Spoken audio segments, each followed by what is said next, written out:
پھر ہم نے تراویح پڑھانا شروع کی حفظ کی وجہ سے. اس تراویح میں قرآن ریوائز ہوتا ہے اور قرآن کے معنی اور معارف کھلتے ہیں. اگر وہ میں نے 6 مہینے کا تقریباً ٹائم ہوگا جو اسٹرگل اور محنت کر کے قرآن حفظ کیا, اگر وہ 6 مہینے میں ٹینشن نہ اٹھاتا تو آج میں آپ کے سامنے اس طرح سے بیان نہ کر رہا ہوتا جس طرح آپ سن رہے ہیں بیٹھ کے.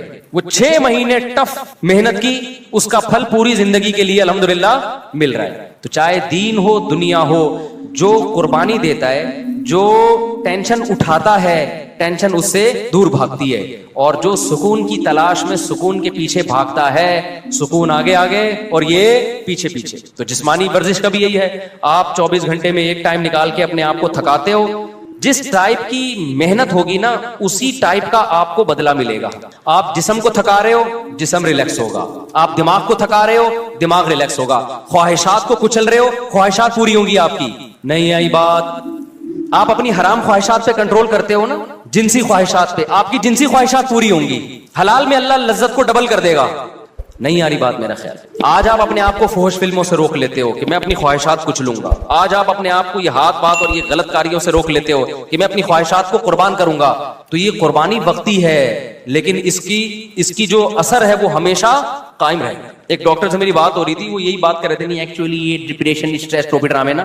میں نے کہا ڈاکٹر صاحب مجھے ایک بات بتاؤ, میرے جاننے والوں میں ایک بزرگ 80 سال کے, کتنے, جو برائیوں سے ہمیشہ, بزرگ تھے نا, بزرگ کا مطلب برائیوں سے بچتے رہے, نماز کے پابند اور نظر کی ہمیشہ انہوں نے حفاظت کی, اپنی بیوی سے انہوں نے ہمیشہ وفا کی, کوئی میڈیکل سائنس کے ٹوٹکے اور نسخے ان کو معلوم نہیں, کوئی حکیموں سے اسپیشل ان کا تعلق نہیں. 80 سال میں انہوں نے دوسری شادی کی ہے اور ان کے اولاد ہوئی. نہیں آئی میرا خیال ہے بات سمجھ. میں نے کہا یہاں تو میڈیکل سائنس کیا ہو رہی ہے, فیل ہو رہی ہے. نہ انہوں نے کبھی فوش فلم دیکھی, نہ انہوں نے کبھی آڑے ترشے الٹے سیدھے کام کیے, نظر کی ہمیشہ حفاظت کی. ان میں اتنی پاور کہاں سے آ گئی؟ میں نے کہا ہمارا فلسفہ یہ ہے بھائی کہ جو ان برائیوں سے بچے گا وہ زیادہ پاورفل ہوگا. ہاں وقتی طور پہ ٹھڑک کا پیدا ہو جانا, یہ تو جو جتنے گناہ کرتا ہے اس کی ٹھڑک بڑھتی ہے, وہ ٹھڑک اور چیز ہے میرے بھائی, اور طاقت اور قوت ایک الگ چیز ہے. آج کل ٹھڑکیوں کو سمجھا جا رہا ہے کہ یہ بڑے پاورفل ہیں, کہ کہیں بریکیں ان کی فیل ہو گئی ہیں. تو اس لیے فطرت سے کبھی مت لڑو. دیکھو اسلام کبھی ایسی چیز کا آرڈر آپ کو نہیں کرتا جو آپ کی صحت کے لیے نقصان دہ ہو, کبھی بھی نہیں کرے گا. اسلام نے اگر ایک چیز پہ پابندی لگائی ہے تو اس کا مطلب یہی ہماری صحت کے لیے بھی مفید ہے, یہی ہمارے دماغ کے لیے بھی مفید ہے. اب جو ہومو سیکسولیٹی کو ہماری سوسائٹی میں پروموٹ کیا جا رہا ہے, یہ ہوا کیا ہے, 1990 تک کہا جاتا ہے کہ امریکہ میں یہ جو لڑکوں سے بدفعلی کا شوق ہے یہ ایک نفسیاتی بیماری سمجھا جاتا تھا, اور ہے بھی بیماری. بعد میں اس کو کیا کر دیا انہوں نے, لیگل. کیوں کر دیا؟ اس لیے کہ اتنے زیادہ بیمار پیدا ہو گئے کہ اب ان کے حقوق کے تحفظ کی فکر پڑ گئی ان لوگوں کو. کل ایک فیس بک پہ کوئی تصویر شاید 2 لڑکیوں نے انڈیا میں کہیں شادی کی آپس میں, ایک کو لڑکا بنا دیا اور ایک کو لڑکی بنا دیا, اور یہ خوش ہو رہے ہیں کہ یار ہم اسی طرح سے مطمئن ہیں. آپ اس طرح سے تھوڑے دن تک سیٹسفائی ہو گئے, لیکن نہ آپ کو اولاد ملے گی, نہ آپ کو اولاد کی خوشیاں, اور نہ آپ کو وہ محبت ملے گی جو میاں بیوی میں ہوتی ہے. 2 لڑکے آپس میں وہ محبت کر نہیں سکتے, 2 لڑکیاں آپس میں وہ محبت کر نہیں سکتی, وہ ملے گی نہیں. اس سے آپ ڈپریشن میں جاؤ گے. ان لوگوں میں خودکشیوں کا ریشو بہت زیادہ ہے. تو ہم تو جانتے ہیں بھائی علماء کو, صلحاء کو. ابھی دیکھو سعودی عرب میں ایک خبر آئی ہے کہ 90 سال کے بزرگ نے ایک 18 سال کی لڑکی سے شادی کی ہے. یہ پوسٹ چلی ہے, اس پہ لوگ بڑا مذاق بھی اڑا رہے ہیں. اب مجھے نہیں پتا اس لڑکی نے کیا دیکھ کے 90 سال کے بزرگ سے شادی کر لی. ہم سے مشورہ لیتی تو ہم کہتے بھائی اتنے سارے لوگ یہاں بیٹھے ہوئے ہیں, 20-20 سال کے بھی, 22-22 سال کے بھی, تو وہ ایک الگ کہانی ہے. میں اس کے وہ نہیں کر رہا کہ 90 سال والے کو 18 سال سے کرنی چاہیے یا 18 والے کو, وہ ایک الگ کہانی ہے. اس پہ بہت کچھ پہلے کہہ بھی چکا ہوں میں. لیکن اس 90 سال کے جو بابا ہیں, متشرع ہیں, دیندار ہیں, اس کا مطلب بھائی دینداری میں کوئی تو خاص چیز ہے کہ یار کہ 90 سال میں آپ کیا کر رہے ہو, 18 سال کی لڑکی سے آپ میں شادی کا جذبہ ہے. تو یہ دین, مذہب, نظر کی حفاظت, یہ پائیدار لذتوں کا ذریعہ ہے. اور یہ جو وقتی طور پر آپ اپنی خواہشات بڑھا کے جو کرتے ہو نا جو کام, یہ وقتی ہیں, لیکن لانگ ٹرم زیادہ ٹائم گزرنے کے بعد یہ ساری چیزیں آپ کی باڈی کو بھی ڈیمیج کر رہی ہیں اور آپ کی کھوپڑی کو بھی ڈیمیج کر رہی ہیں. ایک بات بیان کر کے بس پھر میں اپنے اصل ٹاپک کی طرف آتا ہوں, بات کو سمیٹتا ہوں. ایک بات خوب سمجھ لیں, میں یہ بات بیان کر رہا تھا کہ ہمارے ڈاکٹر لوگ کہتے ہیں کہ بھئی یہ تو سارے ہی کرتے ہیں. یہ بات بالکل غلط ہے.